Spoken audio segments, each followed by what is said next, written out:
நான் கேட்கிறேன், இந்திய எதிர்ப்பு போராட்டம் எப்படி நடந்தது என்று அண்ணாமலைக்கு தெரியுமா? அப்போது அண்ணாமலை பிறந்திருப்பாரா என்று கூட எனக்கு தெரியவில்லை. இன்றைக்கு விமான தடம் கட்டுகிறார்கள், விமானத்தை விட்டு விட்டார்கள். யாராவது வீட்டுல ஒரு கார் ஷெட் கட்டிட்டு இருக்கிறான், எதற்கு என்றால் காரையே வித்துட்டியப்பான்னா, காரை வித்துட்டு தான் அந்த வந்த பணத்துல கார் ஷெட் கட்டுறேன்னு சொன்னால் அவன் எவ்வளவு பெரிய புத்திசாலியோ அதை விட புத்திசாலிகள் இந்த நாட்டை ஆண்டு கொண்டிருக்கிறார்கள். தைப்பூசம் வந்தால் ராமேஸ்வரத்திலே லட்சம் பேர் கூடுகிறார்கள். இதே இன்னொரு அந்த ஜோதி ஏற்றுகிறோம் என்று சொன்னால் திருவண்ணாமலையிலே கூடுகிறார்கள். கள்ளழகர் ஆற்றில் இறங்குகிறார் என்றால் மதுரையிலே கூடுகிறார்கள். திருச்செந்தூரில் ஒரு லட்சக்கணக்கான மக்கள் கூடுகிறார்கள். எங்களுக்கு தெரியும், திருச்செந்தூருக்கு போனாலும் திரும்ப வந்து மக்கள் உதயசூரியனுக்கு தான் வாக்களித்தார். பக்தி என்பது வேறு, அரசியல் என்பது வேறு என்பதை புரிந்து வைத்துக் கொண்டிருக்கிற மாநிலம் தமிழ்நாடு. ஆனால் வடநாட்டில் அவர்கள் அயோத்தி ராமரை காட்டி ஏமாற்றலாம் என்று நினைக்கிறார்கள். அந்த மக்களை அறியாமலேயே வைத்திருக்கிறார்கள்.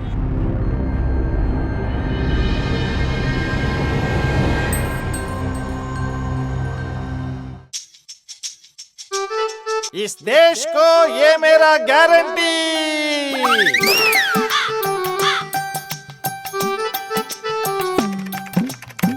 इस देश को ये मेरा गारंटी, इस देश को ये मेरा போதுமே உங்க கேரண்டி. கேரண்டி வாரண்டிகளை இனியே நம்ப போறீங்களா? சிந்தித்து வாக்களியுங்க. இந்தியாவை காக்க ஸ்டாலின் அழைக்கிறேன். இந்த பகுதியினுடைய திராவிட முன்னேற்ற கழகத்தினுடைய பகுதி செயலாளர் ரவி அவர்களே, பகுதி கழக பொறுப்பாளர்களே, மாமன்ற உறுப்பினர்களே, வார்டு உறுப்பினர்களே, தோழமை கட்சியினுடைய முதன்மை நிர்வாகிகளே, எனக்கு முன்னால் உரையாற்றிய நான் சார்ந்திருக்கிற திராவிட இயக்க தமிழர் பேரவையினுடைய மாநில பொறுப்பாளர்களே, சாய்பாபா காலனியை சார்ந்த பெரியோர்களே, தாய்மார்களே, கூடியிருக்கிற நண்பர்களே, வணிக பெருமக்களே, உங்கள் அனைவருக்கும் என் அன்பு வணக்கம்.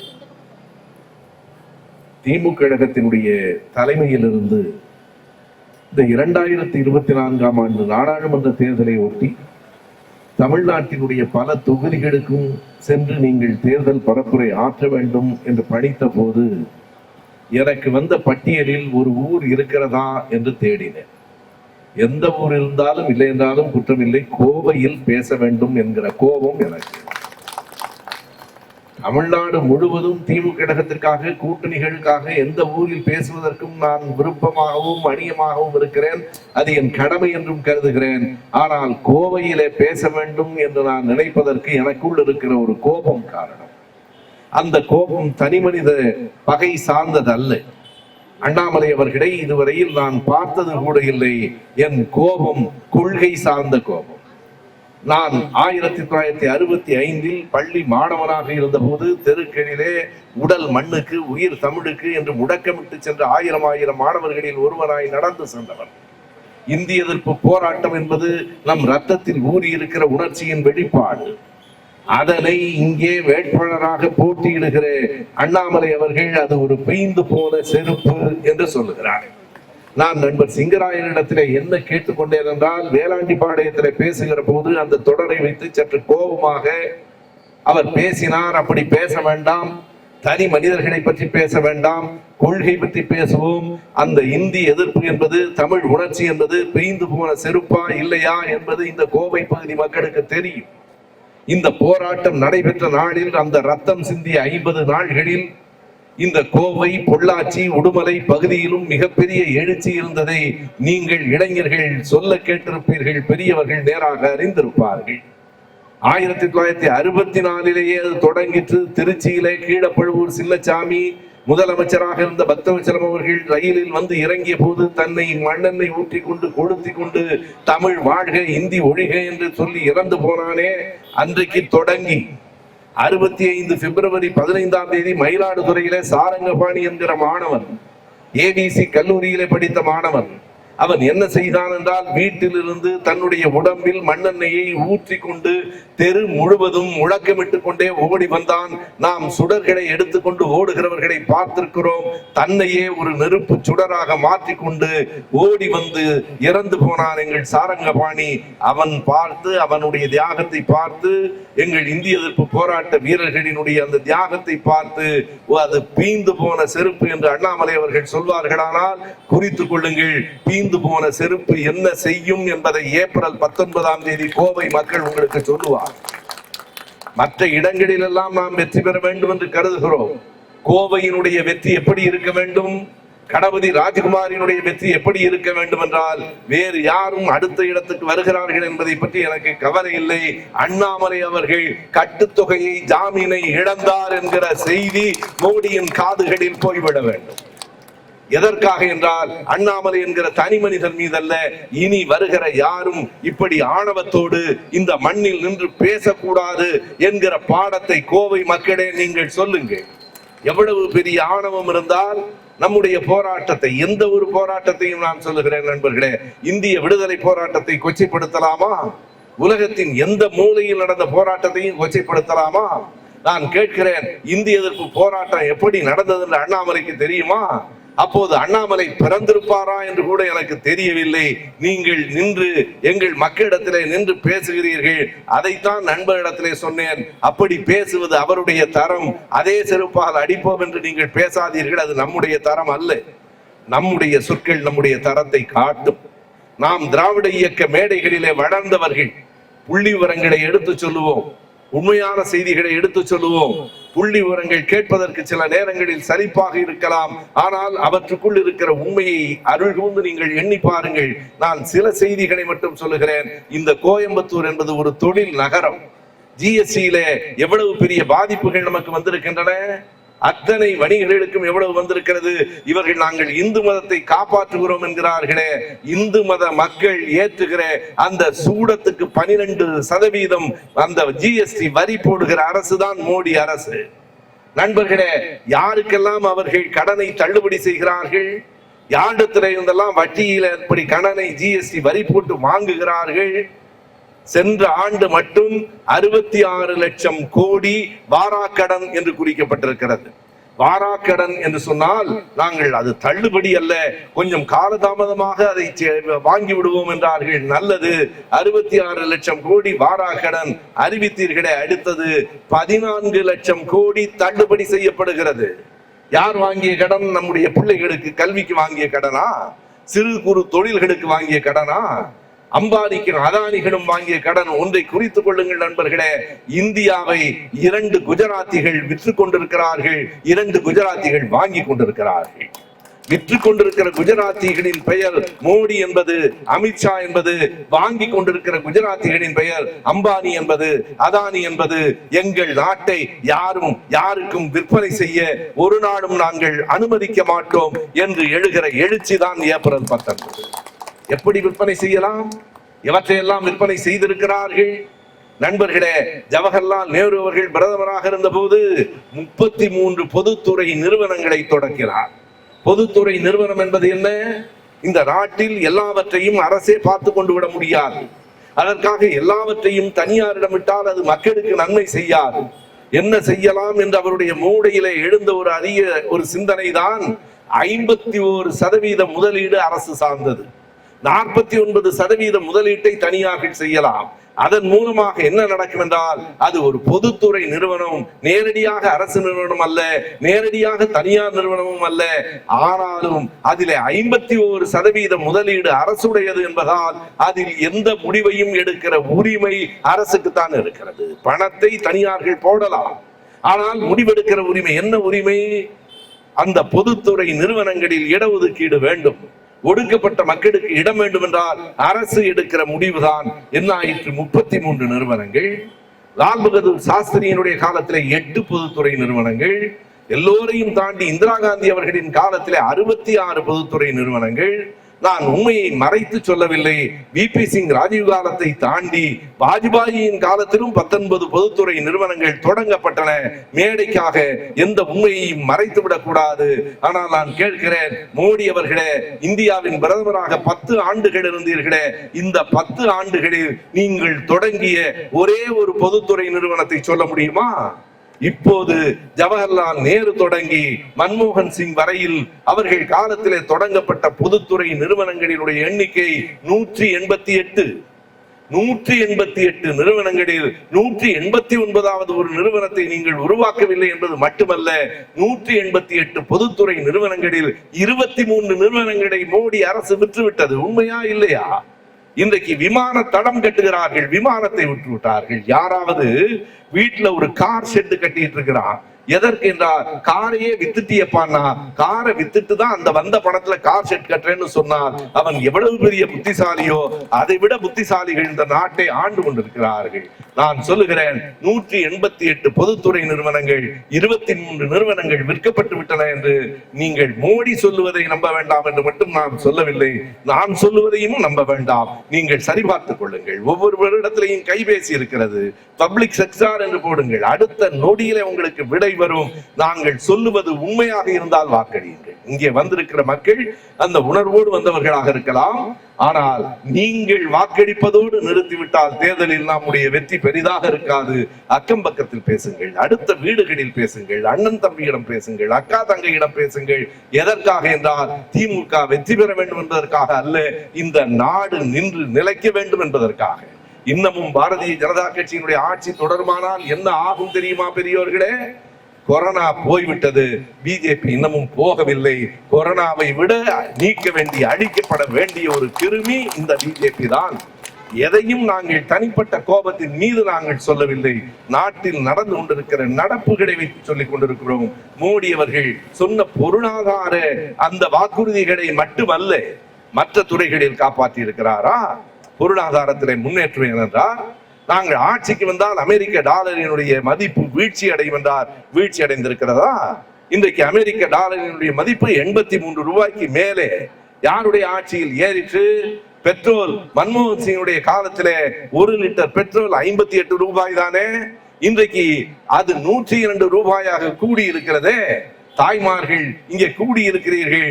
கேஸ் சிலிண்டரினுடைய விலை 410 தானே 2014. இன்றைக்கு 800 ரூபாயை கூட்டிவிட்டு 100 ரூபாயை குறைக்கிற தந்திரம் கூடவா எங்களுக்கு புரியாது? தேர்தல் வந்தால் குறைப்பீர்கள், வெற்றி பெற்றால் இன்னும் ஒரு 1000 ரூபாய் கூட்டுவீர்கள். இனி உங்களுக்கு அந்த வாய்ப்பு இல்லை, ஏனென்றால் நீங்கள் வெற்றி பெற போவதும் இல்லை. தமிழ்நாட்டில் மட்டுமல்ல, ஒரு நல்ல செய்தியை நான் உங்களுக்கு சொல்ல விரும்புகிறேன். முதலில் அவர்கள் நாங்கள் 400 இடம் என்றார்கள், பிறகு 370 இடம் என்றார்கள். அவர்கள் நம்முடைய நண்பர் சொன்னது போல 420 இடம் என்று சொன்னால் பொருத்தமாக இருக்கும். 420 தான் அவர்களுக்கு பொருத்தமான எண்ணிக்கை. ஆனால் 370 இடம், காஷ்மீரை கலைத்த சட்டத்தின் எண்ணிக்கை 300 என்றார்கள். இப்போது உண்மையான நிலையை நான் சொல்லுகிறேன் நண்பர்களே, தமிழ்நாட்டில் அவர்கள் வெற்றி பெற முடியாது என்பது அவர்களுக்கே தெரியும். தலைகீழா என்றாலும் தாமரை இந்த மண்ணில் முளைக்கவே முளைக்காது. ஆனால் இன்றைக்கு என்ன நடந்திருக்கிறது என்றால், வடநாட்டிலும் சரிவை அவர்கள் சந்தித்துக் கொண்டிருக்கிறார்கள்.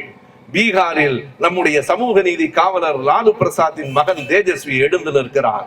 இந்தியா முழுவதும் ராகுல் என்கிற இளைஞன் தன்னுடைய உணர்வால், தன்னுடைய குரலால், தன்னுடைய பாதங்களில் நடந்த அந்த பாத்திரையா இன்றைக்கு முழுவதும் அந்த யாத்திரையின் மூலமாக மக்களை கலந்திருக்கிறான். 2 பேர் நண்பர்களே, ஒன்று ராகுல் காந்தி, இன்னொன்று நம்முடைய முத்துவேல் கருணாநிதி ஸ்டாலின். இந்த 2 கைகளும் உயர்ந்து நிற்கிற போது கண்டிப்பாய் அவர்கள் எழ முடியாது. என்ன செய்தியை சொல்ல வருகிறேன் என்றால், வடநாட்டிலும் அவர்கள் செல்வாக்கு சரிந்திருக்கிறது என்பது வந்திருக்கிற கணிப்பு. 3 நாட்களுக்கு முன்னால் ஒரு அமெரிக்க நிறுவனம், நாம் அல்ல, அமெரிக்க நிறுவனம் கணக்கெடுத்து சொல்லிட்டு இந்திய தேர்தலில் பாரதிய ஜனதா கட்சி 200 இடங்களை தொடுவதே பெரிய போட்டியாக இருக்கும் என்று. அப்படி ஒரு நிலை இன்றைக்கு வந்திருக்கிறது. இந்த இடத்தில் தான் நாம் விழித்துக் கொள்ள வேண்டும் நண்பர்களே. எதனால்? தேர்தல் நேரத்தில் ஏதேனும் ஒன்றை சொல்லி வாக்குகளை பெற்று விடுகிற ஒரு ஏமாற்று வேலை. நண்பர் கோவன் தான் மிக அழகாக ஒரு பாடலை பாடி இருக்கிறார். இந்த பாடலை நீங்கள் கேட்க வேண்டும் என்பதற்காக சொல்லுகிறேன். எல்லோரிடத்திலையும் யூடியூப் இருக்கிறது. புல்வாமா புல்வாமா போன தேர்தல் என்று ஒரு பாட்டு இருக்கிறது, கேளுங்கள். புல்வாமா புல்வாமா போன தேர்தல் இப்ப வசமாக சிக்கினாரு அயோத்தி ராமர்.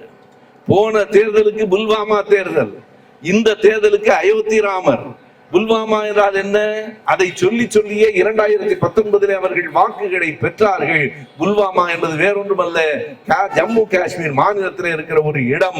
அந்த இடத்திலே வெடிகுண்டு வெடித்து ராணுவ வீரர்கள் 40 பேர் கொல்லப்பட்டார்கள். பாருங்கள், பாகிஸ்தான் வந்துவிடும், நாங்கள் போனால் சீனா வந்துவிடும் என்றார்கள். இவர்கள் வருவது பாகிஸ்தான் சீனாவை விட ஆபத்தானது. ஆனால் உண்மையாக என்ன நடந்தது புல்வாமாவிலே? புல்வாமிலே என்ன நடந்தது என்பது இன்றைக்கு 2023 அன்றைக்கு ஜம்மு காஷ்மீரினுடைய ஆளுநராக இருந்த சத்யபால் மாலிக் சொல்லி இருக்கிறார். நான் எல்லாவற்றையும் ஆண்டுகளோடும் பெயர்களோடும் சொல்லுவதற்கு காரணம், மக்களாகிய நீங்கள் ஏதோ அவரவர் கட்சிக்காக பேசுகிறார் என்று கருதாமல் உண்மையை நாங்கள் பேசுகிறோம் என்பதை ஏற்க வேண்டும் என்பதற்காக சொல்லுகிறேன். 2023 அப்போது அங்கே ஆளுநராக இருந்த சத்யபால் மாலிக் சொல்லி இருக்கிறார். நான் அப்போதே ராஜ்நாத் சிங் அவர்களிடத்தில் கேட்டேன். அவர்தான் அப்போது பாதுகாப்புத்துறை அமைச்சர். இந்த இடத்தில் ராணுவ வீரர்களை கொண்டு செல்வது ஆபத்தானது, அதுவும் புல்வாமா என்பது பாகிஸ்தான் எல்லையிலே இருக்கிறது, அவர்கள் உயிருக்கு ஆபத்து வரும், எனவே அவர்களை அழைத்து செல்வதற்கு ஒரு விமானம் வேண்டும் என்று கேட்டேன். ராஜ்நாத் சிங் மறுத்துவிட்டார். அதனால் தான் அந்த 40 வீரர்களும் கொல்லப்பட்டார்கள் என்று அன்றைக்கு ஆளுநராக இருந்தவர் சொல்லுகிறார். நான் சொல்லுகிறேன், நீங்கள் எத்தனை விமானங்களில் பறக்கிறீர்கள்? எத்தனை விமான நிலையங்களை வாங்கி வைத்திருக்கிறீர்கள்? விமான நிலையம் மட்டுமில்லை நண்பர்களே, 2015 ஆண்டு அமெரிக்க அதிபர் இங்கே வந்தபோது, ஒபாமா வந்தபோது அவரை சந்திப்பதற்காக, அவரோடு நின்று படம் எடுத்துக் கொள்வதற்காக மோடி அவர்கள் ஒரு சட்டை அணிந்திருந்தார், நினைவிருக்கிறதா? ஒரு கருப்பு கோட்டு. அந்த கோட்டுக்கு பெயர் பந்திரகலா என்பது நமக்கு தெரியாது. அப்படி என்றால் என்ன பொருள் என்று தெரியாது. நமக்கு உணவகத்தில் இருக்கிற சூரியகலா சந்திரகலா தான் தெரியும். அந்த கோட்டுக்கு பெயர் பந்திரகலா. பந்திரகலா அந்த கருப்பு கோட்டில் தங்க ரேகையில் என்ன எழுதியிருந்தது என்றால், நரேந்திர தாமோதரதாஸ் மோடி என்று எழுதியிருந்தது. அந்த கோட்டினுடைய விலை 10 லட்சம். 10 லட்சம் ரூபாய்க்கு அந்த கோட்டை மறுநாள் மோடி போட்டதுண்டா? ஒரே ஒரு நாள் போடுவதற்கு உங்களுக்கு 10 லட்சம் ரூபாய்க்கு கோட்டு வேண்டும். ஆனால் எங்கள் மக்களினுடைய உயிரை பற்றி உங்களுக்கு கவலை இல்லை.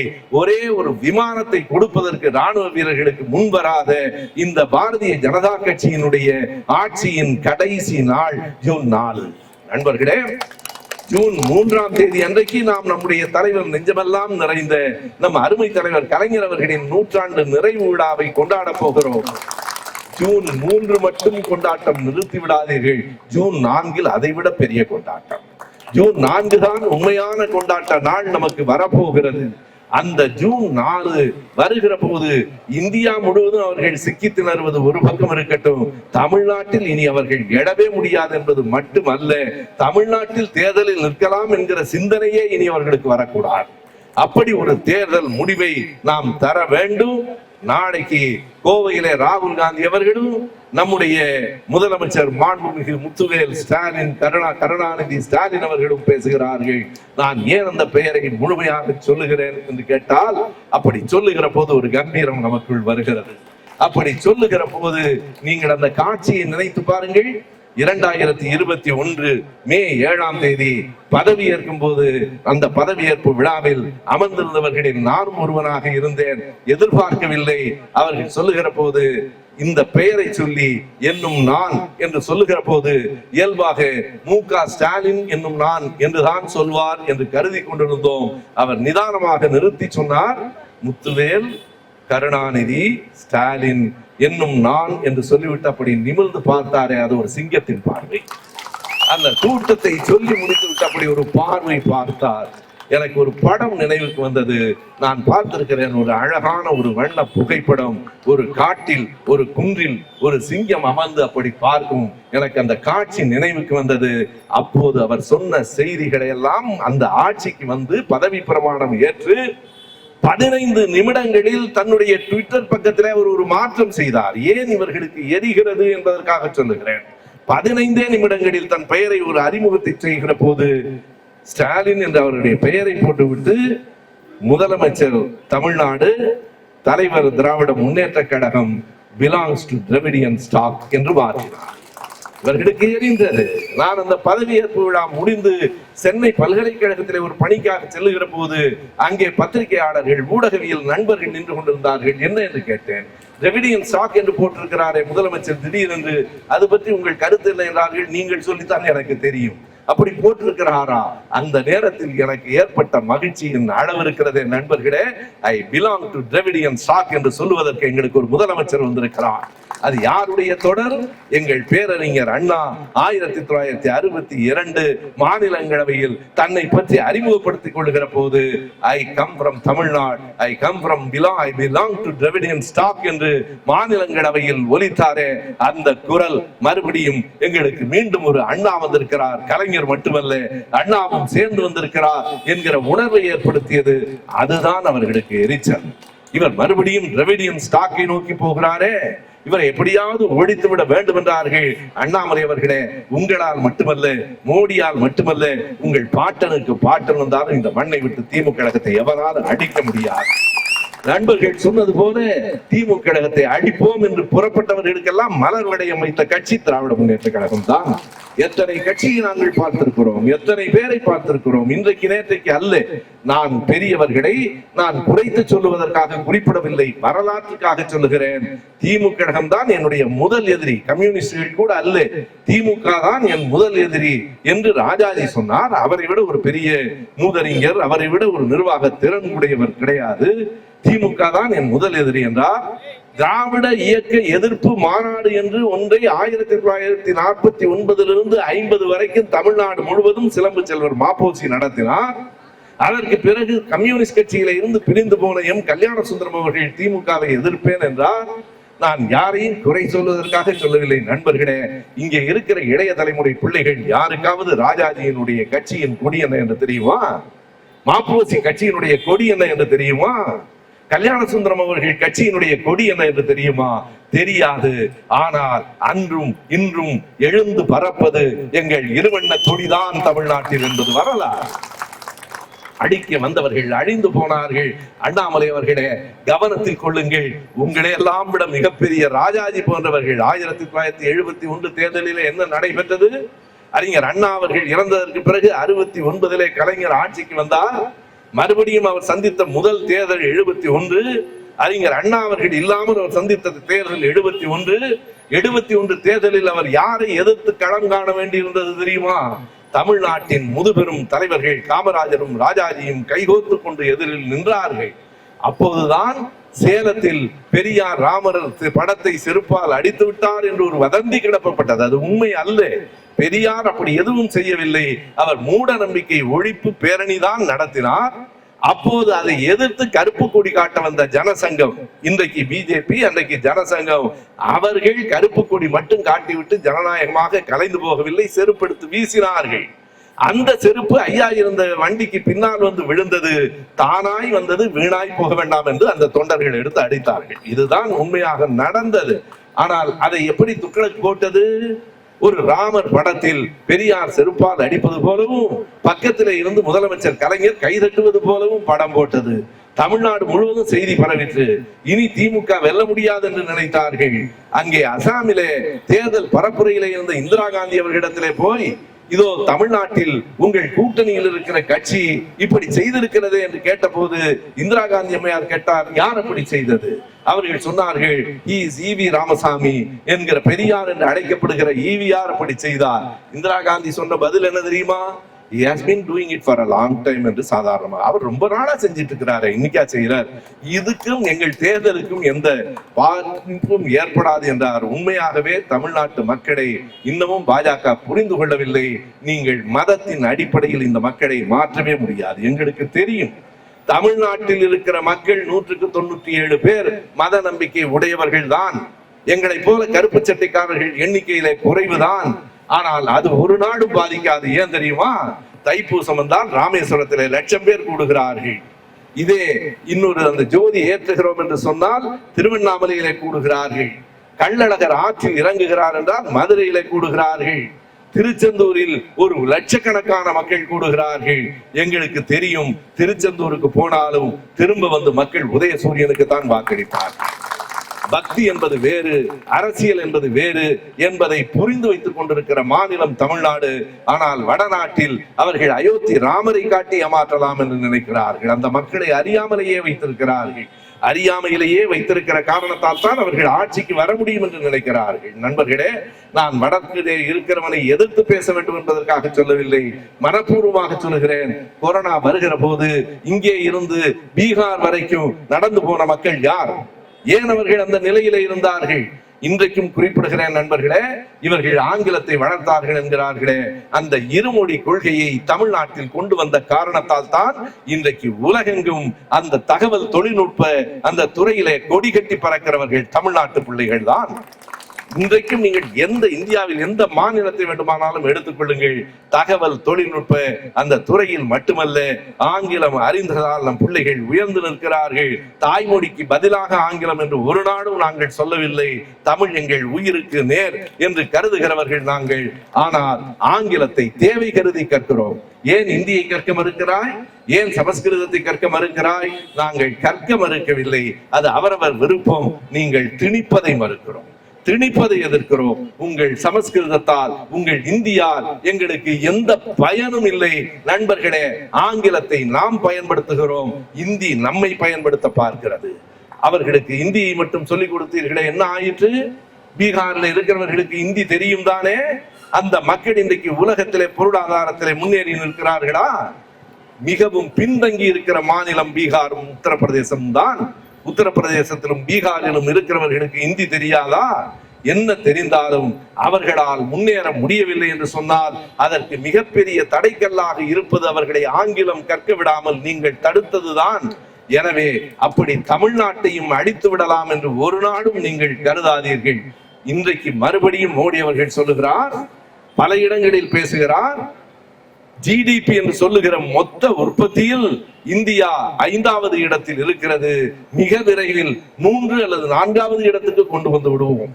ஏன் இவ்வளவு காலம் செய்யவில்லை என்று கருதாதீர்கள். ராஜஸ்தானில் ஜெய்ப்பூரில் பேசுகிற போது குறிப்பிடுகிறார், இந்த 10 ஆண்டுகளில் உங்களுக்கு நாங்கள் சூப்பு தான் கொடுத்திருக்கிறோம், இனிமேல் தான் விருந்திருக்கிறது. எனக்கு என்ன பயமாக இருக்கிறது என்றால், சூப்பே இவ்வளவு மோசமாக இருக்கிறது, விருந்து என்னவாக இருக்கும்? நீங்கள் சூப்பு தயாரிப்பதற்கே 10 ஆண்டுகள் ஆகும் என்றால் விருந்து தயாரிப்பதற்கு இன்னும் 100 ஆண்டுகள் ஆகும். அதற்கு மோடியும் இருக்க மாட்டார், நானும் இருக்க மாட்டேன். வேண்டாம், எங்கள் உணவை நாங்கள் தயாரித்துக் கொள்வோம், எல்லோருக்கும் எல்லாம் என்று சொல்லுகிற எங்கள் தலைவர் ஸ்டாலின் அவர்களும், இன்றைக்கு இந்தியாவில் இளைஞர்களால் உயர்த்தப்படுகிற ராகுல் காந்தி அவர்களும், இந்தியா கூட்டணியின் தலைவர்களும் இருக்கிறார்கள். நாங்கள் பார்த்துக் கொள்வோம், இந்தியாவை 5வது இடத்திலிருந்து 3வது இடத்துக்கு கொண்டு வருவோம். உண்மைதான், இந்தியா உலக உற்பத்தியில், மொத்த உற்பத்தியில், ஜிடிபியில் 5வது இடத்தில் தான் இருக்கிறது, நான் மறுக்கவில்லை.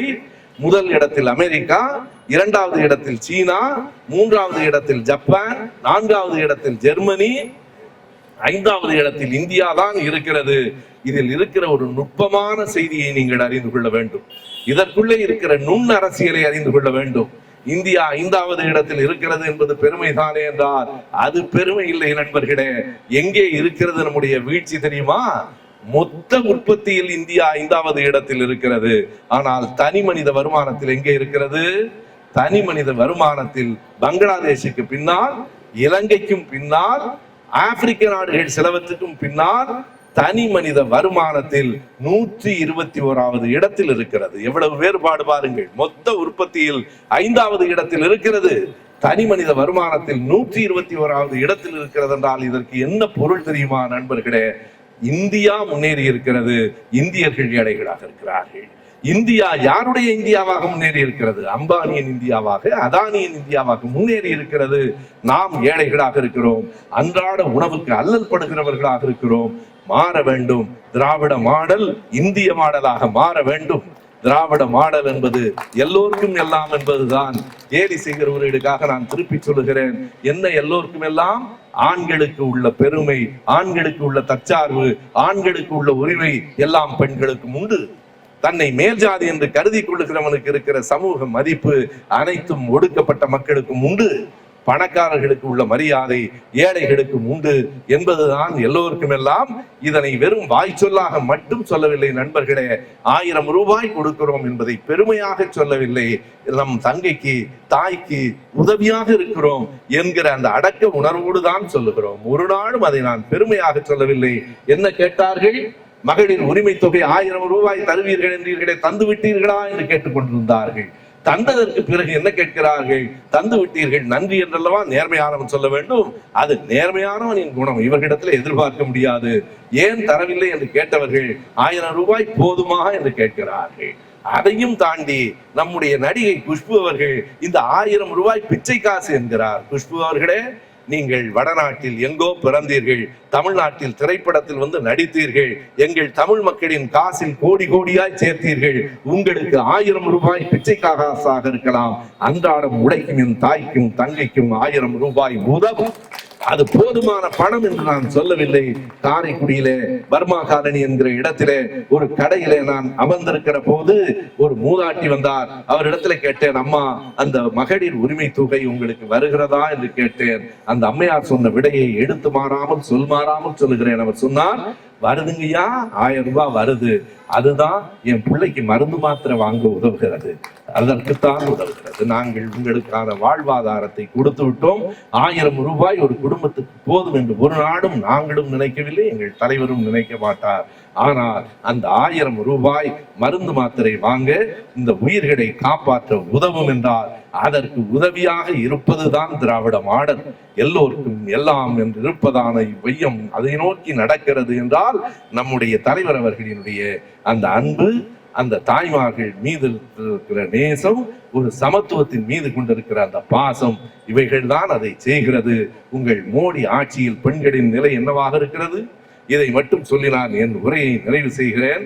நண்பர்களே, 2014ஆம் ஆண்டு மே மாதம் 3ஆம் தேதி அவர் என்ன சொன்னார் மோடி அவர்கள்? நான் தேதியோடு சொல்லுகிறேன். 2014 மே மாதம் 3ஆம் தேதி இந்தியாவில் இனி பத்திரிகை சுதந்திரத்திற்கு எந்த ஒரு இடையூறும் இருக்காது என்று சொன்னார். அப்படி இருக்கிறதா? த குவிண்ட் என்கிற ஆங்கில பத்திரிகை, த வயர் என்கிற இணையதள பத்திரிகை அடியோடு அடித்து நொறுக்கப்பட்டதே. இதுதான் பத்திரிகை சுதந்திரமா? பத்மாவதி என்கிற ஒரு படம், திரைப்படம் தயாரிக்கப்படுகிற போது அந்த படத்தில் என்ன இருக்கிறது என்றே தெரிந்து கொள்ளாமல் அந்த படத்தினுடைய படப்பிடிப்பு நடக்கிற போது அந்த படப்பிடிப்பு அரங்கத்தையே கொடுத்தினீர்களே, இதுதான் பத்திரிகை சுதந்திரமா? நண்பர்களே, அந்த ஹத்வால் என்கிற ஒரு இடத்தில் உத்தரப்பிரதேசத்திலே இருக்கிறது. அங்கே ஒரு பெண், ஒரு பட்டியலினத்தை சார்ந்த ஒரு தலித் பெண், பல சாதியினை சார்ந்த பலரால் பாலியல் வல்லுறவுக்கு உட்படுத்தப்பட்டு கொல்லப்பட்டாள். அந்த பெண்ணினுடைய உடலை எடுத்து கொண்டு வந்தார்கள். அந்த ஊரே அழுதது. அந்த பெண்ணினுடைய பெற்றோர்கள், அந்த உடலையாவது எங்களிடத்திலே கொடுங்கள், நாங்கள் அந்த பெண்ணுக்கு இறுதி நிகழ்வுகளை செய்கிறோம் என்று கேட்டபோது எங்கே அந்த பெண்ணினுடைய உடலை அந்த பரிசோதனை செய்து அது கொலை என்பது வெளிப்பட்டு விடுமோ என்பதால் அவசரமாக யோகி ஆதித்யநாத்தினுடைய உத்தரப்பிரதேசத்திலே இருக்கிற அரசு அந்த பெண்ணை இரவோடு இரவாக எரித்தது. அந்த ஊரை சார்ந்த பெண்கள் அந்த ஆம்புலன்ஸ்ல குறுக்கே போய் விழுந்தார்கள். அந்த பெண்களை எல்லாம் அப்புறப்படுத்தி விட்டு அவர்கள் செய்த போது அதை ஒரு பத்திரிகையாளர், அவருடைய பெயர் சித்திக் காப்பான், வேறொன்றுமல்ல, இதுதான் அந்த கீவேர்டு என்பார்கள். சித்திக் காப்பான் என்று போடுங்கள், இத்தனை கதையும் அதிலே வரும். சித்திக் காப்பான் என்கிற பத்திரிகையாளர் அந்த காவல்துறையை மீறி அங்கே நடந்த அந்த கொடுமையை படம் எடுத்தார் என்பதற்காக அவருக்கு 2 ஆண்டு சிறை. எவன் கொலை செய்தானோ, எவன் கூட்டு பாலியல் வன்முறையை செய்தானோ அவன் வெளியிலே உலவுகிறான். படம் எடுத்த அந்த சித்திக் காப்பான் என்கிற அந்த பத்திரிகையாளனுக்கு 2 ஆண்டு சிறை கொடுத்த மோடி அவர்களே, உங்களுக்கு விடை கொடுக்க நாடு தயாராகிவிட்டது. இனி இந்த நாட்டில் உங்கள் ஆட்சி ஒரு நாடும் நடக்காது, நடக்க அனுமதிக்க முடியாது. எங்களின் இந்தியா கூட்டணி உயரும். நண்பர்களே, உதயசூரியனுக்கு வாக்கு கேட்க வந்திருக்கிறேன். நான் பழைய ஏறத்தாழ ஒரு 67 ஆண்டுகளுக்கு முந்தைய ஒரு நிகழ்வை நான் நினைத்து பார்க்கிறேன். 1957ஆவது ஆண்டு காரைக்குடி சட்டமன்ற தொகுதியிலே என் அப்பா காரைக்குடி ராமசுப்பையா திமுகவின் வேட்பாளராக போட்டியிட்டார். 57. அப்போது என்னை அந்த காரிலே ஏற்றி விடுவார்கள். அந்த காரில் நின்று உதயசூரியனுக்கு வாக்களியுங்கள் என்று கேட்டேன். உதயசூரியன் என்றால் என்ன என்று தெரியாமல், திமுக என்றால் என்ன என்று தெரியாமல், திராவிட இயக்க கொள்கை என்றால் என்ன என்று தெரியாமல் ஒரு 5 வயது சிறுவனாய் திமுகவுக்கு உதயசூரியனுக்கு வாக்களியுங்கள் என்று கேட்டேன். 72 வயதில் மறுபடியும் விவரம் அறிந்து, கொள்கை அறிந்து, கட்சியின் வரலாறு அறிந்து, எங்கள் தலைவர்களின் பெருமை அறிந்து, கோவை நகரத்து மக்களே, உங்களிடத்திலே மிகுந்த அன்போடு கேட்டுக்கொள்கிறேன். நம் வேட்பாளர் கணபதி ராஜ்குமார், நான் அன்றைக்கு என் அப்பாவுக்கு கேட்ட வாக்கு போலவே 67 ஆண்டுகளுக்கு முன்னால் அன்றைக்கு விவரம் அறியாமல் இன்றைக்கு நெஞ்சம் அறிந்து உணர்ந்து கேட்கிறேன். கணபதி ராஜ்குமார் அவர்களுக்கு வாக்களியுங்கள். உதயசூரியன், உதயசூரியன், உதயசூரியன். உங்கள் வாக்கு உதயசூரியனுக்கு வரட்டும். இந்த நாடு தலை நிமிரட்டும். நம் தலைவர் தளபதி அவர்களின் பெருமைக்கு இதுவும் இன்னொரு அணிகலனாய் அமையட்டும். வாய்ப்புக்கு நன்றி, வணக்கம். அண்ணா ஒரு இளநீண்ணா. தண்ணியா வழிக்காமா? தண்ணி இருக்கிறதா வெட்டுங்க. தண்ணி இருக்குமா? இருக்குமா? கேரண்டியா இருக்குமா? அட இருக்குமா? इस देश को ये मेरा गारंटी. அங்க விட்டுருங்க, இங்க கேளுங்க. கேரண்டி வாரண்டிகளை இனியும் நம்ப போறீங்களா? சிந்தித்து வாக்களியுங்க. இந்தியாவை காக்க ஸ்டாலின் அழைக்கிறேன்.